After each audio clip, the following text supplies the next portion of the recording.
Advice आज supreme court को दिया गया, हुकूमत की तरफ से ला के बता दिया गया कि जो केस चल रहा है अब ये मामला ऐसे नहीं चलेगा, आप अपील के नीचे और ये तरीकाकार मुख्तलिफ होगा, लार्जर बेंच सुनेगा। इस एक्ट का आपको क्या लगता है, हुकूमत क्या हासिल करना चाह रही है या क्या मकसद है इसका? पहले तो मुझे आम आदमी पे हंसी आ रही है। आम आदमी तो इस मुल्क में मुफ्त का टिश्यू पेपर है, जिसे जब चाहो जैसे चाहो इस्तेमाल करो, फेंक दो। अच्छा, और खरीदना भी नहीं पड़ता।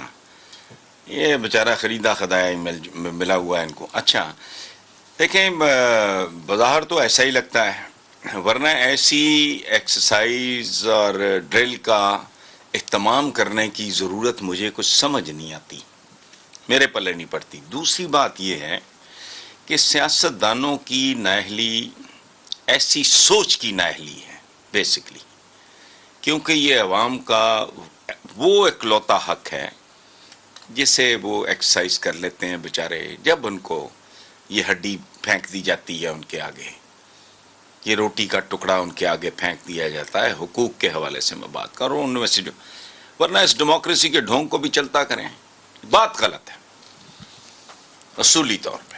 बिल्कुल ये इख्तियार अवाम का है, वो किसी को नाअहल करार दें, उसके बाद फिर प्यार आ जाए, फिर उसको अहल करार दे लें, ये इस तरह की बात है जी। ठीक, ज़ैगम साहब, ये जो कानून आज सुप्रीम कोर्ट को बताया गया और अब दोबारा जो हेयरिंग होगी वो 1 जून को होने जा रही है, जब प्रैक्टिस एंड प्रोसीजर जो 8 रुकनी बेंच सुन रहा है, जो आज रोस्टर आया उसके मुताबिक वही बेंच इस मामले को भी सुनेगा। आपके ख्याल में क्या जो एक इलेक्शन एक्ट जो चल रहा था उसका मामला भी खटाई में जा सकता है? आप इसका मकसद क्या समझ रहे हैं? क्या कोई पॉलिटिकल एडवांटेजेस कहीं हो सकते हैं?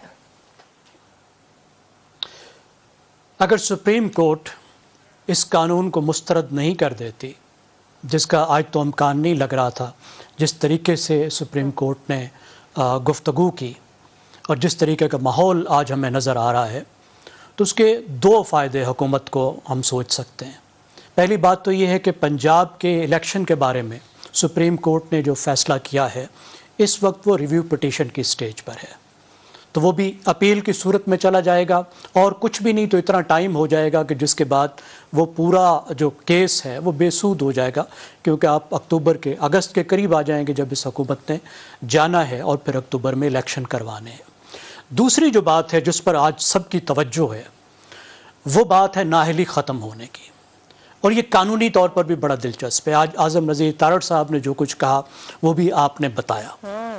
देखिए, जो ट्रेजेक्ट्री है वो ये है कि दिसंबर 2017 में जहांगीर तरीन साहब को नाअहल करार दिया गया 62(1)(f) में, और उससे पहले जुलाई 2017 में पैनामा केस में नवाज शरीफ साहब को नाअहल किया गया।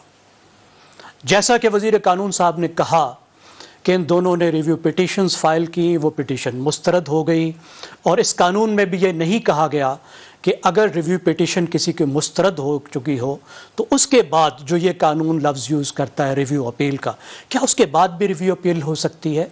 अक्सर कानूनदान कह रहे हैं कि लगता ही है कि नहीं हो सकती। फिर गुंजाइश कहाँ? ये मैं बड़ा गौर कर रहा था, और गुंजाइश कम अज़ कम मैंने तो निकाल ली है। अब माहिर कानून जो हैं वो देखिए इस पर क्या कहते हैं। देखिए, इससे अगला स्टेप एक और हुआ, वो ये हुआ कि मई 2018 में एक 5 रुकनी बेंच ने, जिसकी साकिब निसार साहब सरबराही कर रहे थे और जिसमें उमर अता बिंदियाल भी थे, एजाजुल एहसन भी थे, अजमत सईद शेख भी थे, सज्जाद अली शाह भी थे, मई 2018 में उन्होंने ये फैसला दिया था कि जो नाअहली है वो ताहयात होगी। 17 लोगों ने पिटीशन की थी ये पूछने के लिए कि 62(1)(f) की मुद्दत क्या होगी, और इस बेंच ने ये कहा था कि ये ताहयात होगी। मेरा ख्याल है इस फैसले पर कोई रिव्यू नहीं आई, और ये फैसला बहुत इसलिए भी अहम है कि ये सज़ा एक इंतहाई गैर मामूली सज़ा है, नेचुरल जस्टिस से हट कर है, ये कहीं पर मौजूद नहीं है। ये दुनिया में नहीं होता कि आप किसी को नाअहल करें, उसको तमाम उम्र के लिए नाअहल कर दें। ये जो 2 नुक्ते आपने दिए, ये कुछ देर पहले प्रेस कॉन्फ्रेंस में इरफान कादिर साहब ने बताए। एक तो यही ताहियात नाअहली आइन में कहीं नहीं, और जो दूसरा नुक्ता आप दे रहे हैं कि बड़े से बड़े जुर्म में भी ऐसा मामला नहीं होता है, तो ये बिल्कुल साफ आपके इशारे वो बना रहे हैं रास्ता किधर कुछ बन रहा है। जी, मेरा ख्याल है उन्होंने इशारा कर दिया, लेकिन उन्होंने, मैंने सुनी है उनकी गुफ्तगू, उन्होंने ये नहीं बताया था उस गुफ्तगू में कि मई 2018 में जो फैसला हुआ था वो नाअहली पर था और यहाँ से एक रास्ता निकल सकता है। और वैसे भी क्योंकि यहाँ पे हुकूमत और ये दो अग्रीव्ड पर्सनस जो हैं और शायद दूसरे लोग भी, जहांगीर तरीन भी, नवाज शरीफ भी, यहाँ पर वो ज़्यादा मजबूत हैं, क्योंकि काफ़ी इंसाफ के ख़िलाफ़ बात है कि किसी को, किसी सियासतदान को आप तमाम उम्र के लिए नाअहल कर दें। तो मुझे यहाँ से एक रास्ता बनता नज़र आ रहा है। और मुझे तो आज यही लगता है कि आज जो है PTI के सिवा तमाम के तमाम वन पेज पर आ गए हैं। हुकूमत और सुप्रीम कोर्ट के दरमियान में भी एक अंडरस्टैंडिंग आ गई है। बज़ाहिर सुप्रीम कोर्ट को इस कानून पर कोई इतराज़ नहीं था, क्योंकि इसमें चीफ जस्टिस साहब के इख्तियारात जो उन्होंने अस्यूम कर लिए हैं उन पर ज़र्ब लगाने के लिए PTI क्यों खुश ना हो सर? कासिम सूरी वाला भी तो एक फैसला है, वहां भी तो एक रूलिंग है, वो भी तो आ जाएगा इसके नीचे। जी, अगर कासिम सूरी, तो 100 कासिम सूरी कुर्बान हो सकते हैं नवाज शरीफ की नाअहली बरकरार रखने पर, लेकिन अगर PTI खुश होना चाहती है तो मेरा ख्याल अच्छी बात है, वो खुश हो।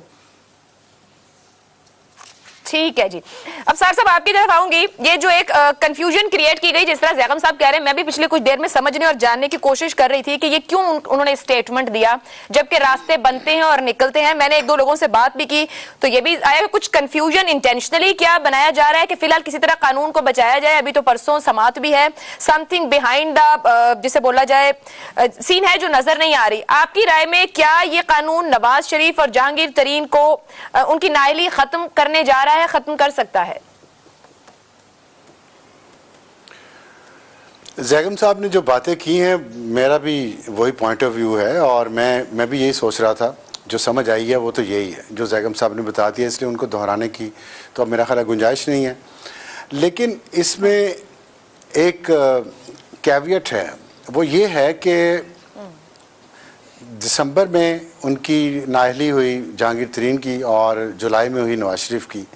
तो अगर ताहयात नाअहली के ख़िलाफ़ अपील में जाते हैं ये लोग और 5 साल के लिए वो कह देते हैं कि नाअहल होगा, इसका मतलब है कि 5 साल के लिए नाअहल, तो उसमें नवाज शरीफ को तो इजाज़त मिल जाएगी अगले इलेक्शन में हिस्सा लेने की अक्टूबर में, लेकिन जहांगीर तरीन को फिर भी नहीं मिलेगी।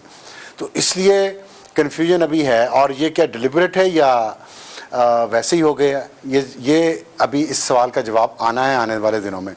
दूसरा जो दो रास्ते कतर कलामी की माजरत, इसके ऊपर भी अगर थोड़ा सा आपके साथ शेयर करूं, जब आज इरफान कादिर साहब जब गुफ्तगू कर रहे थे तो इलेक्शन के मामले पे उन्होंने ये तो कह दिया कि ये हुकूमत अपने टाइम पे चली जाएगी और एक निगरान हुकूमत आ जाएगी, मगर वो निगरान हुकूमत का टाइम क्या होगा, 3 माह, 4 माह या 6 माह, इसके ऊपर उन्होंने कंफ्यूजन आज क्रिएट किया, जिससे लगता है इलेक्शन कम से कम अक्टूबर तो नहीं है, फिर 4 माह 6 माह, जब तक वो माहौल आएगा वो तब होंगे।